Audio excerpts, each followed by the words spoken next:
हिमाचल के चुनावों की तारीखों का ऐलान हो गया है, तो अब हिमाचल में कौन जीतेगा? आपके मन में सवाल क्या होगा कि बीजेपी रिपीट या कांग्रेस को मौका? होगा क्या? अगर ये आपको समझना है तो पहले आपको वहां के गणित को समझना होगा। गणित के हिसाब से सबसे पहले आप वोटर की स्थिति समझिए, सीटों की स्थिति समझिए। 68 सीटें हैं हिमाचल प्रदेश में।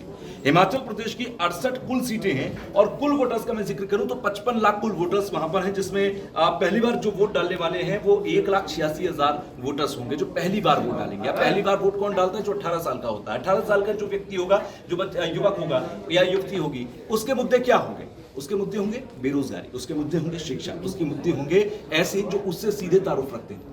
तो पहली तो बात, उन मुद्दों पर चुनाव होगा। दूसरा, 80 साल से ऊपर वाले जो बुजुर्ग हैं जो वोट डालेंगे वो 1,22,000 के आसपास है।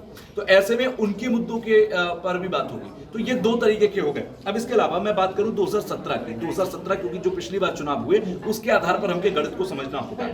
68 सीटों पर वोटिंग हुई थी, 35 सीट बहुमत के लिए चाहिए होते हैं और ऐसे में भाजपा ने 44 सीटें जीती थी। वोट परसेंटेज उनका 49.2% का था।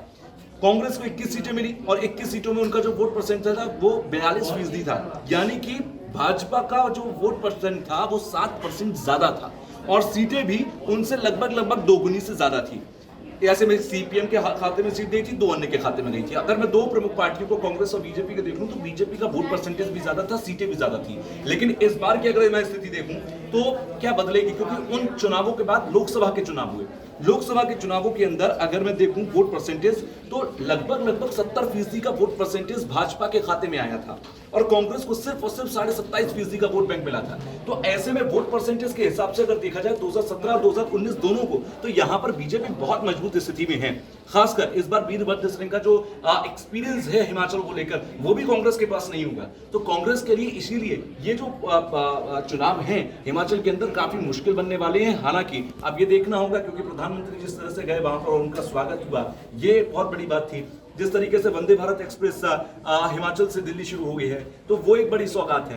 तो ये सबसे बड़ी बातें होंगी, क्योंकि हिमाचल को जिस तरीके से सौगातों पर सौगातें मिली हैं हाल के सालों में, तो बीजेपी के लिए एक सॉफ्ट कॉर्नर हो सकता है यहाँ पर वोटर के मन में हो। आगे हम जमीन पर भी टटोलने की कोशिश करेंगे कि वोटर के मन में क्या है, वो सब देखने के लिए भी आपको हमारे साथ जुड़े रहना होगा। इसलिए इस चैनल पे आप बने रहिए। सब्सक्राइब नहीं किया तो सब्सक्राइब करिए, जिससे कि आपको हिमाचल का एटलीस्ट पूरा गणित समझ में आता है।